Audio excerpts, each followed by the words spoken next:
السلام علیکم دوستو، اس کہانی کی ایک قسط آپ سن چکے ہیں۔ آج قسط نمبر 2 ملاحظہ فرمائیں۔ کہانی کی ہر قسط سننے کے لیے چینل کو سبسکرائب کر کے گھنٹی کی علامت کو دبا دیں تاکہ جیسے ہی نئی قسط آئے آپ تک پہنچ جائے۔ چلیے کہانی کی طرف چلتے ہیں۔ آزادی ہر انسان کا بنیادی حق ہے اور ہمارا یہ حق بھارت کے متعصب ہندو حکمرانوں نے غصب کر رکھا ہے۔ وہ طاقت کے بلبوتے پر ہمیں اپنا غلام بنائے رکھنا چاہتے ہیں، لیکن دنیا نے بھی دیکھ لیا تھا کہ ہم غلام بن کر نہیں آزاد اور خود مختار انسانوں کی طرح جینا چاہتے ہیں، اور وادی کے غیور مسلمان اپنا یہ حق چھیننے کے لیے ہی طویل عرصے سے جدوجہد کر رہے ہیں۔ اس میں شبہ نہیں کہ کشمیر کے مسئلے کو الجھانے میں سیاسی عوامل کار فرما ہیں۔ میں سیاست میں نہیں جاؤں گا، لیکن اتنا ضرور کہوں گا کہ وادی کے بعض با اثر مسلمان رہنما کشمیر کاز سے غداری نہ کرتے تو آج یہ مسئلہ بڑی حد تک سلجھ چکا ہوتا۔ لیکن المیہ تو یہی ہے کہ شیر کشمیر کہلوانے والوں نے اپنوں کو دھوکہ دیا اور اپنی سرزمین سے غداری کی۔ ذاتی اقتدار کے لالچ میں انہوں نے معصوم کشمیریوں کی پشت میں چھرے گھونپ دیے اور ان کی قسمت کی ڈور متعصب ہندو حکمرانوں کے ہاتھوں میں دے دی۔ لیکن بھارتی حکمرانوں کو بھی بخوبی یہ اندازہ ہو چکا ہے کہ کشمیر اتنا ترن والا نہیں جسے آسانی سے ہضم کیا جا سکے۔ بھارتی حکمرانوں کی توسیع پسندی بھی کسی سے ڈکی چھپی بات نہیں۔ مثل مشہور ہے کہ لنکا سے جو بھی نکلا 52 گز کا ہی نکلا۔ بھارت میں جو بھی برسر اقتدار آیا رہنا پجاری ہی نکلا۔ زبان سے امن اور بھائی چارے کا درس دینے والے جنگی جنون میں مبتلا ہی پائے گئے۔ پچھلے 50 برسوں میں انہوں نے حالات کے بلبوتے پر آس پاس کی چھوٹی چھوٹی آزاد ریاستوں پر جس طرح قبضہ کیا اس کے بارے میں دنیا جانتی ہے۔ گور کو پرتگال سے آزادی دلانے کے بہانے بغاوت کرائی اور بالآخر طاقت کے بلبوتے پر خود گور پر قبضہ کر لیا۔ برما کی ریاست آسام پر بھی طاقت کے زور پر تسلط جمایا۔ ناگا قبائل 50 سال گزرنے کے بعد آج بھی بھارتیوں کے لیے لوہے کا چنا بنے ہوئے ہیں۔ سکم اور بھوٹان پر طاقت کے ذریعے قبضہ کیا۔ 1971 میں پاکستان کا ایک بازو کاٹ دیا۔ اندر کا خیال تھا کہ مشرقی پاکستان کو بھی طاقت کے زور پر بھارت میں ضم کر لیا جائے گا، مگر بنگالیوں نے ٹھینگا دکھا دیا۔ کشمیر 50 سال سے سانپ کے منہ میں چھچھوندر بنا ہوا ہے اور بھارتی حکمران جان چکے ہیں کہ وادی میں بعض غداروں کی موجودگی کے باوجود کشمیر پر مکمل قبضے کا خواب کبھی پورا نہیں ہو سکے گا۔ میں یہ سب کچھ سوچتا رہتا اور کرتا رہتا۔ میں اپنی سرزمین کو ان بھارتی بیڑیوں کے ناپاک وجود سے پاک کرنا چاہتا تھا، لیکن بچہ سمجھ کر میری بات کو نظر انداز کر دیا جاتا۔ لیکن بالآخر ایک روز قسمت مجھ پر مہربان ہو گئی۔ ہوا یوں کہ میرے والد صاحب جن مجاہدین کو زمین کی آمدنی بھیجا کرتے تھے وہ کچھ مصروفیات کی وجہ سے نہیں آ سکے تھے۔ مجاہدین کی اسی جماعت کے لیڈر عبدالرشید عباسی نے پیغام بھیج دیا کہ رقم سری نگر بھیج دی جائے۔ اس نے یہ پیغام ایک عورت کے ہاتھ بھیجا تھا۔ والد صاحب کو گلناز نامی اس عورت پر کوئی شبہ نہیں تھا۔ وہ پہلے بھی 2-3 مرتبہ یہاں آ چکی تھی، لیکن ہر مرتبہ اس کے ساتھ کوئی نہ کوئی آدمی ضرور ہوتا تھا، مگر اس مرتبہ وہ اکیلی آئی تھی اور والد صاحب اس اکیلی کو اتنی بڑی رقم دے کر نہیں بھیجنا چاہتے تھے۔ اس لیے مجھے اور سلطان نامی ایک لڑکے کو اس کے ساتھ جانے کو تیار کیا گیا۔ گلناز ایک ادھیڑ عمر اور صحت مند عورت تھی۔ بس میں وہ میرے ساتھ بیٹھی تھی، جبکہ سلطان ہم سے پچھلی سیٹ پر بیٹھا تھا۔ راستے میں ہم نے کوئی بات نہیں کی۔ سری نگر میرے لیے اجنبی نہیں تھا۔ میں پہلے بھی کئی مرتبہ یہاں آ چکا تھا، لیکن آج کچھ اور بات تھی۔ میں ایک اہم مشن پر تھا اور اپنے آپ میں ایک عجیب سنسنی کی سی کیفیت محسوس کر رہا تھا۔ سری نگر میں اڈے پر لاری سے اترتے ہی میں نے شہر میں گڑبڑ کا اندازہ لگا لیا تھا۔ بس اڈے کے آس پاس کی دکانیں بند تھیں اور فضا میں آنسو گیس کی بو رچی ہوئی تھی۔ ہم بس اتر کر چند قدم ہی چلے تھے کہ ایک آدمی کسی طرف سے آ کر ہمارے ساتھ ساتھ چلنے لگا۔ میں نے اور سلطان نے باڈی گارڈز کی طرح گلناز کو اپنے درمیان لے رکھا تھا۔ وہ آدمی چند قدم تک ہمارے ساتھ چلتا رہا، پھر شاید اس نے ہمارے بارے میں کوئی رائے قائم کر لی تھی۔ پھر اس نے جیسے ہی مجھے ایک طرف ہٹا کر گلناز کے قریب آنے کی کوشش کی، میں چونکے بغیر نہ رہ سکا تھا۔ اس سے پہلے کہ میں کچھ سمجھ سکتا، اس شخص نے گلناز کی طرف جھکتے ہوئے سرگوشی کی۔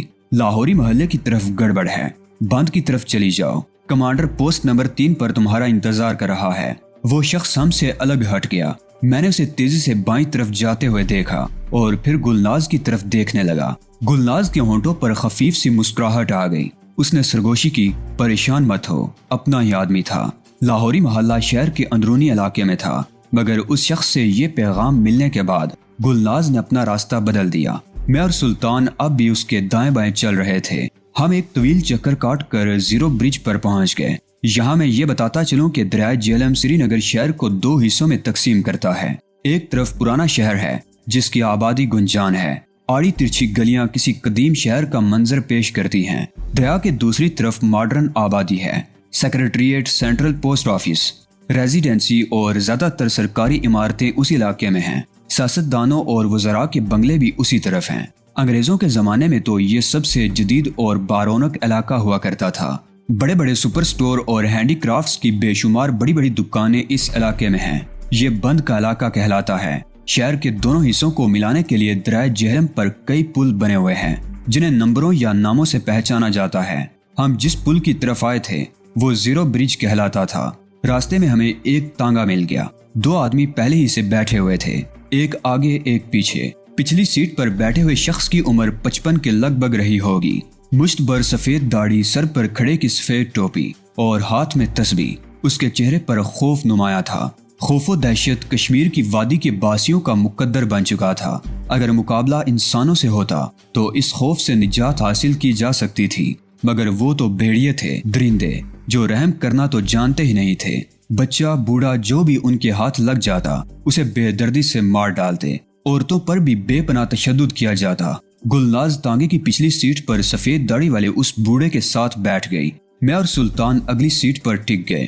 تانگے میں جتا ہوا گھوڑا بھی مریل سا تھا جو بڑی مشکل سے ہمارا بوجھ کھینچ رہا تھا۔ زیرو برج پر پولیس کے ساتھ درندہ صفت فوجی بھی رائفلیں تانے کھڑے تھے جو خونخوار نظروں سے آنے جانے والوں کو دیکھ رہے تھے۔ کئی لوگوں کو پوچھ گچھ کے لیے روک رکھا تھا۔ ہمارے تانگے کو بھی روک لیا گیا۔ ایک پولیس والا اور 2 فوجی تھے۔ انہوں نے پہلے گہری نظروں سے ہم سب کا جائزہ لیا، پھر ایک فوجی نے ہمیں نیچے اترنے کا حکم دیا۔ بوڑھے کا چہرہ خوف کی شدت سے سفید پڑ گیا تھا۔ پہلے اس بوڑھے سے ہی کچھ سوال کیے گئے۔ پولیس والے نے اس کی جامع تلاشی لی اور اسے اس طرح ایک طرف دھکا دے دیا کہ وہ گرتے گرتے بچا تھا۔ پھر وہی فوجی گلناز کی طرف متوجہ ہو گیا۔ گلناز کی عمر 40-41 سال رہی ہوگی۔ اس کی نہ صرف شکل صورت بہت اچھی تھی بلکہ جسمانی طور پر بھی اس میں بڑی کشش تھی۔ بھارتی فوجی اس سے سوالات کرتے ہوئے اسے اوپر سے نیچے تک گھور رہا تھا۔ اس کی نظروں میں ہوس جھلک رہی تھی۔ گلناز بڑے مطمئن لہجے میں اس کے سوالوں کا جواب دے رہی تھی۔ اس تھیلے میں کیا ہے؟ فوجی نے اس کے ہاتھ میں پکڑے ہوئے تھیلے کی طرف اشارہ کیا۔ سیب ہیں، اسلحہ نہیں ہے۔ گلناز نے تھیلا اس کے سامنے کر دیا۔ اس مرتبہ فوجی نے بڑی خونخوار نظروں سے اس کی طرف دیکھا تھا۔ اس نے گلناز کے ہاتھ سے تھیلا جپٹ لیا، اندر ہاتھ ڈال کر اچھی طرح چیک کیا اور اپنے قریب کھڑے ہوئے پولیس والے کی طرف بڑھا دیا۔ دونوں ہاتھ اوپر اٹھاؤ، فوجی نے گلناز کو حکم دیا۔ عورتوں کی جامع تلاشی لینا اور تلاشی کے دوران بدتمیزی کرنا روز کا معمول بن چکا تھا۔ احتجاج کی پرواہ کسے تھی؟ گلناز نے گہرے نیلے رنگ کی ٹخنوں تک لمبی چوغا نما قمیض پہن رکھی تھی، سر پر رومال بندھا ہوا تھا۔ اس نے دونوں ہاتھ اوپر اٹھا دیے۔ میرا خیال تھا کہ گلناز نے میرے والد سے لی ہوئی رقم قمیض کے اندر کہیں چھپا رکھی تھی اور اب وہ رقم اس فوجی کے ہاتھ لگ جائے گی۔ اس فوجی کو شاید شبہ تھا کہ گلناز نے ڈھیلے ڈالے لباس کے اندر کوئی اسلحہ چھپا رکھا ہوگا اور وہ لباس کو محض تھپ تھپا کر اپنا اطمینان کر لے گا، لیکن وہ ایک ہاتھ سے گلناز کے سینے کو ٹٹولنے لگا تو میری قوت برداشت جواب دے گئی۔ میں نے لپک کر اس کا ہاتھ پکڑ لیا اور ٹھیک اسی لمحہ گلناز نے بھی اپنے دونوں ہاتھ نیچے گرا دیے تھے۔ اپنے گندے ہاتھ دور رکھو، میں چیخا۔ اگر اس کی تلاشی لینی ہے تو کسی لیڈی کانسٹیبل کو بلاؤ۔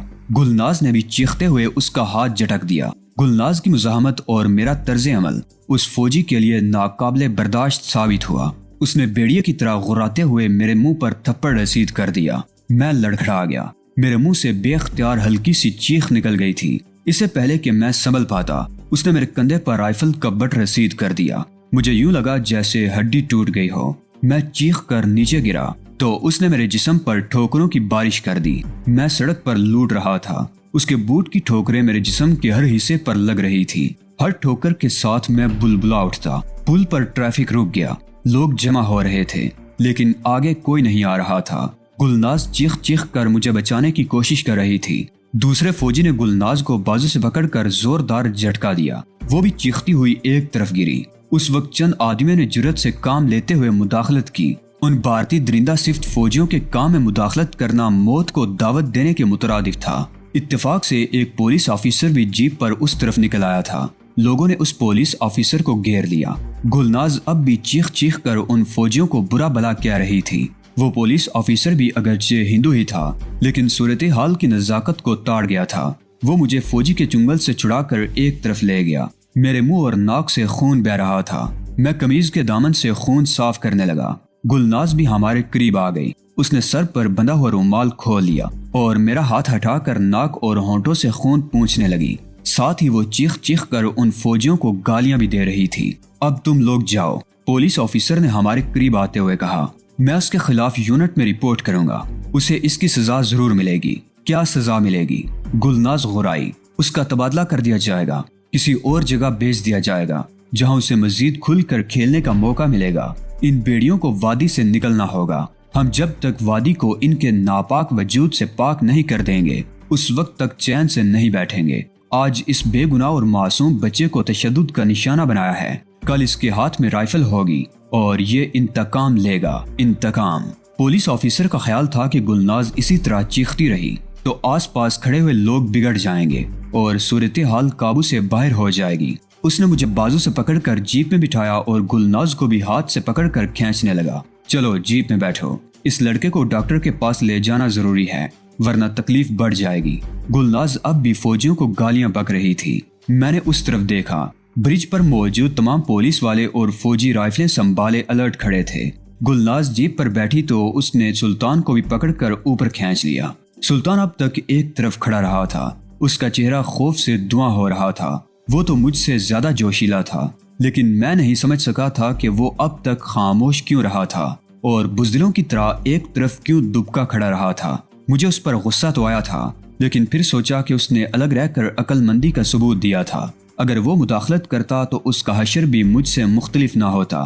جیپ بند کے علاقے میں ایک شاپنگ سینٹر کے قریب رک گئی۔ پرانے شہر میں ہنگامے کا اثر یہاں بھی ہوا تھا اور بہت ساری دکانیں بند تھیں۔ پولیس اور فوجیوں کا گشت یہاں بھی جاری تھا۔ وہ پولیس آفیسر ہمیں جیپ سے اتار کر ایک کلینک میں لے گیا جس کے دروازے کے اوپر ڈاکٹر غلام نبی کے نام کا بورڈ لگا ہوا تھا۔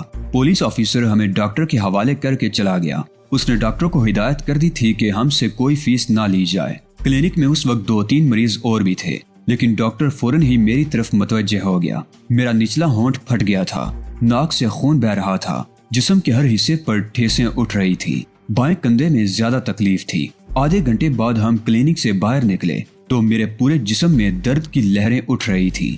ڈاکٹر نے اگرچہ مجھے درد رفع کرنے کی 2 گولیاں کھلا دی تھی لیکن فوری طور پر درد میں کوئی افاقہ نہیں ہوا تھا بلکہ تکلیف بڑھتی جا رہی تھی۔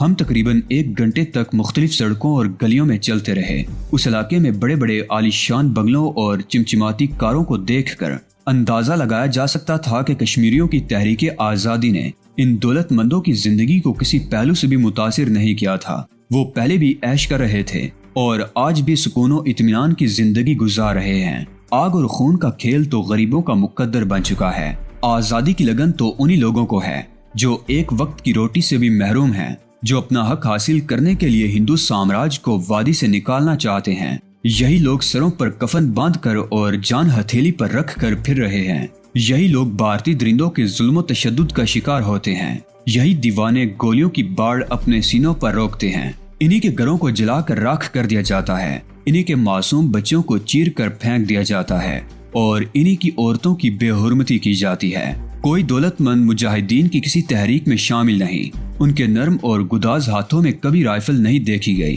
یہ لوگ گھروں سے نکلتے ہیں تو درجنوں گارڈ ان کی حفاظت کرتے ہیں۔ یہ صرف دولت سمیٹتے ہیں اور بیانات جاری کرتے ہیں۔ ہم سری نگر کلب کے پیچھے سے ہوتے ہوئے ایک اور سڑک پر مڑ گئے اور تقریباً 20 منٹ تک مختلف گلیوں میں چلتے رہنے کے بعد ایک بنگلے کے گیٹ میں داخل ہو گئے۔ گیٹ کی دوسری طرف تقریباً 5000 مربع گز کھلی جگہ تھی جس میں سیب اور اخروٹ کے لاتعداد درخت تھے۔ خضر و جھاڑیوں اور بے ترتیب گھاس سے اندازہ لگایا جا سکتا تھا کہ اس جگہ کی دیکھ بھال پر توجہ نہیں دی جاتی تھی۔ ایک طرف بنگلے کی عمارت تھی۔ عمارت کی حالت دیکھ کر اسے بڑی آسانی سے آثار قدیمہ میں شمار کیا جا سکتا تھا۔ برسوں پہلے شاید رنگ و روغن کیا گیا ہوگا۔ اب تو دیواروں کا پلستر بھی جگہ جگہ سے اکھڑا ہوا تھا۔ برآمدے کے سامنے اخروٹ کے 2 بہت اونچے درخت تھے جن کی گھنی شاخوں نے بنگلے کی چھت پر سایہ کر رکھا تھا۔ برآمدے کے سامنے 3 کشادہ سیڑھیاں تھیں۔